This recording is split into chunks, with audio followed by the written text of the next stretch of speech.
apa dan siapa sih gitu, dan gimana kiprahnya dari Lembaga Laskar Melayu Bersatu. Untuk itu langsung saya panggilkan Datuk Sri Panglima Sulung Ismail Amir SHMH.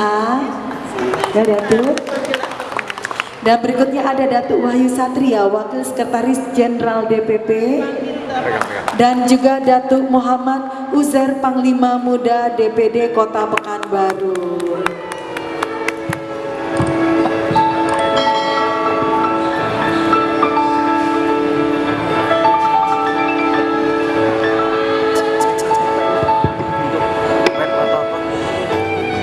Oke, mungkin kita akan langsung bincang-bincang saja untuk memperkenalkan ketiga petinggi dari LLMB ya, Lembaga Laskar Melayu Bersatu. Untuk itu mungkin bisa langsung oleh Datuk Wahyu Satria selaku Wakil Sekretaris Jenderal DPP untuk mengenalkan yang berada di atas panggung. Silakan. Baik, terima kasih. Assalamualaikum warahmatullahi wabarakatuh. Waalaikumsalam. Salam hormat tentunya dari kita untuk Golden Red IO. Kita ucapkan terima kasih banyak ikut turut mengundang kami hingga bisa tampil dalam acaranya. Pertama saya perkenalkan diri saya sendiri. Saya Wahyu Satria, kebetulan diemban jabatan sebagai Wakil Sekretaris Jenderal DPP Lembaga Laskar Melayu Bersatu dan juga Ketua Umum Badan Pengusaha Lembaga Laskar Melayu Bersatu. Di sebelah kanan saya ini beliau adalah Datuk Sri Panglima Sulung Ismail Amir SHMH selaku Panglima Sulung pimpinan tertinggi dari Lembaga Laskar Melayu Bersatu. Di sebelah kiri ada Datuk Muhammad Uzair, Panglima Muda Kota Pekanbaru. Jadi ada sedikit yang perlu kita tahu. Tadi kan saya bilang ada Datuk, ada Datuk Sri. Nah, jadi gelar Datuk itu bukan sembarangan yang semata-mata kita bisa ucapkan gitu. Jadi saya selaku Wakil Sekretaris Jenderal itu dipanggil Datuk itu berdasarkan jabatan saya. Termasuk Datuk Uzair itu sebagai jabatan beliau memangku Panglima Muda Kota Pekanbaru. Sedangkan sebelah kanan saya Datuk Sri itu adalah gelar yang dibawa sampai mati. Walaupun mungkin Datuk sudah tidak menjabat lagi gitu ya sebagai itu Datuk Sri bukan gelar jabatan. Nah, jadi Datuk Sri itu adalah gelar yang diberikan dari Lembaga Adat Melayu ditambalkan untuk individu dan itu melekat sampai orang tersebut meninggal. Beda nih dengan gelar adat jabatan. Seperti kita tahu gubernur kita Pak Samsuar itu kan dikenakan adatnya gelarnya Datuk Sri Setia Amanah. Jadi ketika 5 tahun beliau selesai menjabat, gelar itu akan dibalikkan kepada lembaga adat lagi. Beda dengan Datuk Sri Panglima Sulung Ismail Amir itu ditambalkan di diri beliau hingga mati. Dan dalam sepanjang sejarah Lembaga Adat Melayu Riau edisi modern, satu-satunya gelar yang pernah diberikan oleh LAM itu yang membawa nama Panglima itu beliau. Mungkin kurang lebih luar biasa ya. Takbir. Mungkin kurang lebih seperti itu dulu perkenalan kita. Tapi kayaknya bagus ya yelnya. Gimana tadi? Takbir gitu ya. Takbir. Udah. Kalau mau melihat mungkin langsung kepada Datuk Sri Panglima Sulung Ismail Amir SHMH. Baik, terima kasih. Assalamualaikum warahmatullahi wabarakatuh. Waalaikumsalam. Tentunya di hari yang berbahagia gini kami berterima kasih ini diundang ke sini dengan event organizer. Bisa sama-sama kita di sini. Dapat saya terangkan yang ditanya tadi adalah karena memang selama ini kalau namanya Laskar Melayu itu dia konkretnya Melayu. Tapi kita di Riau ini kan terdiri dari seluruh puak, suku dan etnis.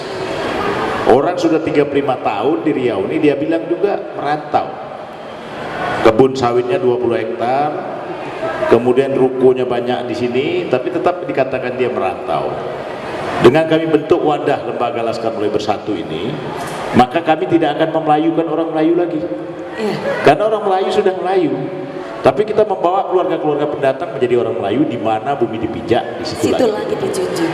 Sehingga kemelayuan ini sama-sama milik kita bersama. Bumi Riau ini sama-sama kita jaga bersama. Oleh karena itu, karena perkat ini yang tempo waktu setahun, kita sudah punya anggota 12.000 dan kita berada di 2 provinsi sekarang nih, Riau dan Kepri. Itu alasannya mungkin ada satu perbuatan yang memang melebihi itu yang bisa diberi gelar. Ini luar biasa sekali ya. Boleh sekali lagi tepuk tangan? Bangga rasanya. Nah, sebenarnya di apa sih? Nah, itu yang kita perlu gali ya. Ini untuk seluruh pengunjung Mall Ciputra Seraya. Ini ada sebuah lembaga Laskar Melayu Bersatu. Mendengar nama Melayu aja dan untuk memakai adat saja ini sudah pembesar-pembesarnya sudah memakai adat yang memang lengkap gitu. Dimana di sini ada songket juga, terus ada tanjak gitu. Dan untuk tanjak sendiri beda-beda juga gitu kan. Nah itu kan memang ada artinya ya kalau di dalam tanjak. Ini apa sih, siapa sih gitu LLMB itu gitu? Bisa diterangkan? Jadi LLMB ini adalah Lembaga Laskar Melayu Bersatu. Lembaga Laskar Melayu Bersatu ini adalah yang terdiri dari seluruh komponen. Tentu tadi sudah saya sampaikan bahwasanya kita ingin di Riau ini bersatu dari seluruh puak, suku dan etnis di lembaga ini sehingga kita bisa maju bersama. Sehingga kita menganggap bahwasanya Riau ini milik kita bersama. Tak ada lagi istilah kau pendatang, aku asli. Ini tidak bagus kan. Tapi hari ini Riau ini seperti Malaysia. Orang Malaysia kalau ditanya, kau orang apa? Orang Melayu, tapi suku saya Batak. Kita Riau harus seperti itu juga. Yang bagus harus kita tiru. Datuk Sultan ini OKK kami orang Minang. Malah Datuk Ketua OKK. Karena hari ini kita tidak memikirkan suku lagi. Tapi selama ini Riau yang harusnya kita bersatu padu sehingga diperhitungkan oleh pusat dan sebagainya. Selama ini kita karena berpecah-pecah dengan jalan sendiri, Riau ini dianggap kerdil di pusat. Salah satu contoh ya, ketika presiden duduk, dia tak pernah mikirkan ada menteri yang berbobot dari Riau. Padahal kita harus ini ke depannya nanti 2024 presiden siapapun yang duduk harus ada menteri yang berbobot dari Riau. Takbir! Kita akan turun ke jalan karena satu menteri saja di Sumatera Barat bisa meluruskan kelok 9 berapa T. Nah ini yang kita harapkan untuk Riau. Itu kira-kira. Luar biasa ya. Dan mungkin Datuk boleh kita ke Datuk Muhammad Kusar Panglima Muda. Oke. Ya, Assalamualaikum Datuk. Waalaikumsalam. Ini Datuk, kalau kita melihat sebenarnya dalam cakupan ini, kalau kita melihat dari LLMB sendiri, itu cakupannya seperti apa Datuk? Kalau misalnya, apakah ini hanya untuk memperjuangkan bahwa kita biar didengar gitu di pusat bahwa ini Riau ini patut diperhitungkan juga loh gitu ya? Atau seperti apa? Apa saja gitu Datuk yang memang yang sudah giatnya gitu untuk dari LLMB sendiri? Kalau menurut pandangan saya sebagai Panglima Kota Pekanbaru, kita kan sudah tahu kalau Pekanbaru ini adalah ibu kota Provinsi Riau.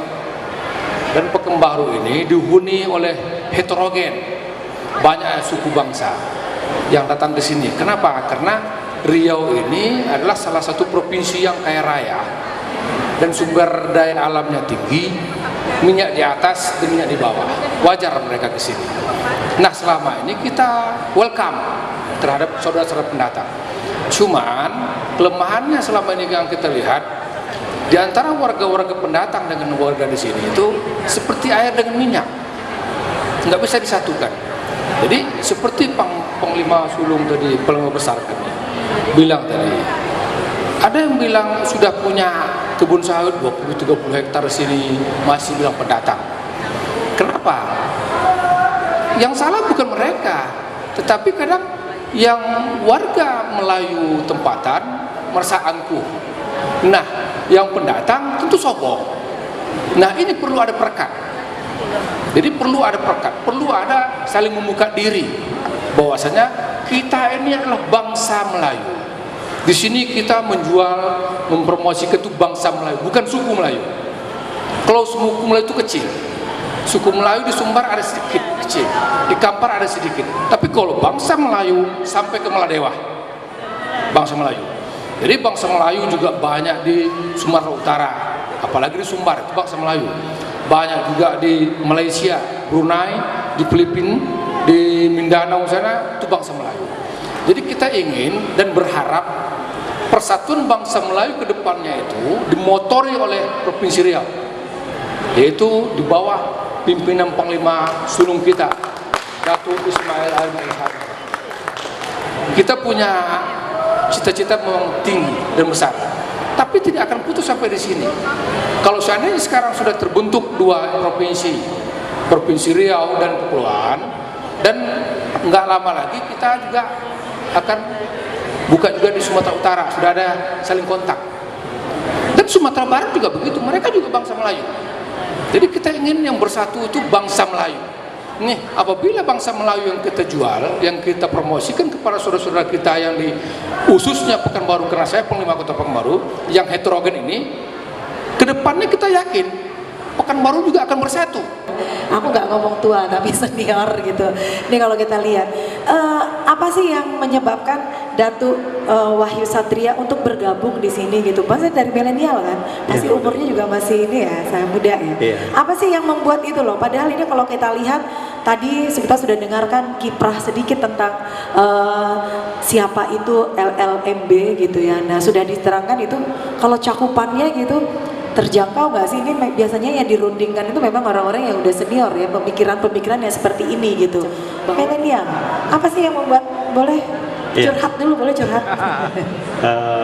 Sebenarnya kalau saya kelahiran 92, ya otomatis masih kaum milenial lah, dari 90 sampai ke 2000-an.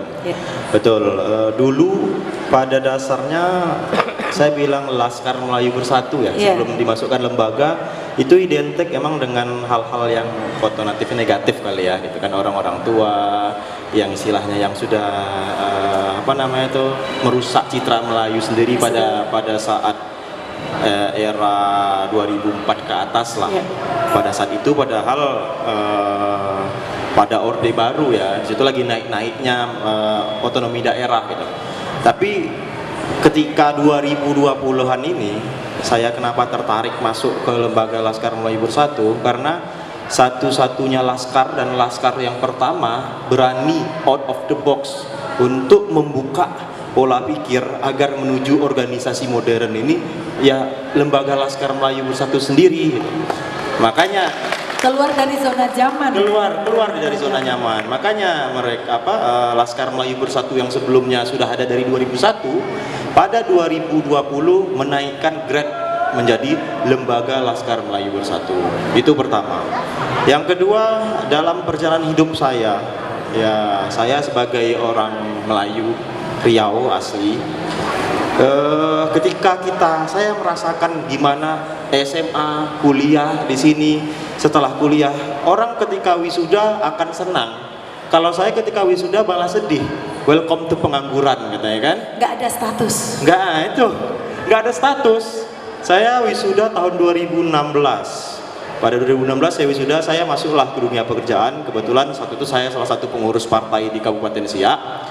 Selama 2 tahun saya pernah menjabat jadi ketua salah satu partai di Kabupaten Siak. Saya melihat di situ bahwasanya orang-orang yang tidak punya kutipan lah, artinya orang yang membantu itu nggak gampang mencari pekerjaan, karena ratanya di Riau ini membuka peluang untuk siapa saja bisa masuk. Bahkan yang lebih sedihnya, orang-orang di luar masuk bebas, sementara orang-orang tempatan nggak diperhatikan. Itulah yang selama ini terjadi. Makanya atas dasar itu saya belum masuk lembaga Laskar Bersatu ini, saya melihat kenapa hal ini terjadi. Saya selaku putra daerah, orang Riau, orang Melayu sendiri, kenapa tidak dapat perhatian seperti itu gitu. Kenapa yang notabene-nya orang-orang dari luar yang bisa mendapatkan seperti itu. Ya setelah saya berpikir, ya itu kembali lagi kita berkaca, berintrospeksi diri pada diri kita sendiri gitu. kita mau seperti apa Melayu ini? Kita yang harus memajukan Melayu ini. Salah satunya makanya saya masuk ke lembaga Laskar Melayu Bersatu ini. Alhamdulillah tanpa dipikir apa, pernah saya bermimpi saya bisa jumpa sama petinggi-petinggi pejabat, petinggi-petinggi perusahaan. Itulah dari wadah tadi gitu kita masuki gitu. Mungkin itu dampak yang saya rasakan yang positifnya. Alhamdulillah lah, kenapa itu yang saya tertarik gitu. Dan kalau tidak dari generasi muda yang untuk masuk lagi ke organisasi ini, Siapa jadi penerus ya? kapan lagi kan? Karena identik dari datuk-datuk ini tadi kan udah yang notabene-nya kan mungkin 40 ke atas ya. Kalau saya kan masih 30-an kali ya. Kenapa? Ya, baik. Ini mungkin buat Datuk Sri Panglima Sulung, udah hafal ya saya. Datuk Sri Panglima Sulung. Kalau misi-misinya apa sih sebenarnya ini, Datuk? Baik, kalau misi-misinya adalah pertama, tentu misi kita untuk menyatukan segala perbedaan, membangun kekuatan, memajukan negeri. Ketika Riau ini bersatu sebenarnya orangnya cukup kuat, tapi tidak berjalan sendiri. Kemudian visi ke depan tentu ingin bagaimana Riau ini yang kaya raya dengan hasil buminya. Pertama, kita minta keadilan dengan pusat, baik dari sektor pajak dan sebagainya. Dan kalau boleh hari ini kita bilang teragak aneh gitu. Kita penghasil minyak ya yang terbesar, boleh katakan hampir yang terbesar di Indonesia. Toh minyak kendaraan kita paling mahal ya. Nah, ini perjuangan LMB ke depan nanti. Kami akan berjuang supaya minyak ini sama dengan provinsi-provinsi lain. Kalau perlu di bawahnya. Nah, ini yang kita sama-sama berjuang. Dengan pengalaman saya berangkat, alhamdulillah saya 3 periode berturut-turut jadi anggota DPRD, dan juga saya juga mantan dari karyawan dari sebuah perusahaan besar, dan saya juga ya bertungkus-lumus di politik ini sudah cukup lama. Sudah banyak, ada 4-5 partai politik yang saya ikuti, ya lebih kurang saya 18 tahun. Jadi saya coba kolaborasi semuanya, karena saya tidak mau selama ini ada laskar-laskar tapi dipimpin oleh orang tidak profesional, sehingga laskar-laskar ini arahnya tidak tahu, justru membawa nama Melayu itu buruk. Ngompas-ngompas, majak-majak, tempat hiburan dan sebagainya. Di sini kami di sini sistemnya komando.